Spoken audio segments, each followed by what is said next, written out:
গাঁজা ব্যবসায়ী স্বামীর বিরুদ্ধে বিশালগড় থানায় মামলা দায়ের স্ত্রীর। ঘটনা বুধবার রাতে বিশালগড় থানাধীন জাঙ্গালিয়া এলাকায়। ঘটনার বিবরণে জানা যায়, বক্সনগরের লিটন নাহা স্ত্রী ও সন্তানকে নিয়ে দীর্ঘদিন ধরে বিশালগড়ের জাঙ্গালিয়া এলাকায় ভাড়া থাকেন। লিটন নাহার স্ত্রী জানান, লিটন দীর্ঘদিন ধরে গাঁজা ব্যবসার সাথে জড়িত। প্রায় সময় সে নেশাগ্রস্ত অবস্থায় বাড়িতে গিয়ে স্ত্রী ও সন্তানের উপর নির্যাতন চালায়।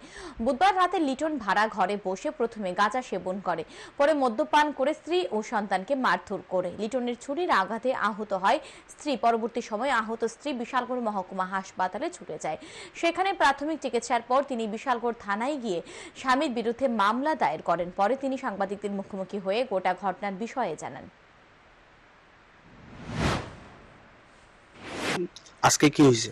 আজকে আমরা চুরি টুরি দিয়ে সেটা ফুলারও মারছে, আমারও মারছে, মাইকদুর করে সেটা হাসপাতাল আনে না। বাড়িতেই ওই কলগেট মলগেট দিয়া এমনি করে রক্তটা বদ্ধ করে এরপরে দিয়া এই মানুষই ডিকো পরে ডাক্তার দেখাইছি, এমন ওষুধ আইনা এমন মানে এরকম করানোর কারণ কি? এমন কারণ হলো কিন্তু আমরা বাধা দিলই তো, আমরা যদি এই কথাটা কই তুমি নেশা খাও কেড়ে দেবো বা যাও কেড়ে এই কথাটি কইলেই আমরা ঘরের ভিতরে অশান্তি করে।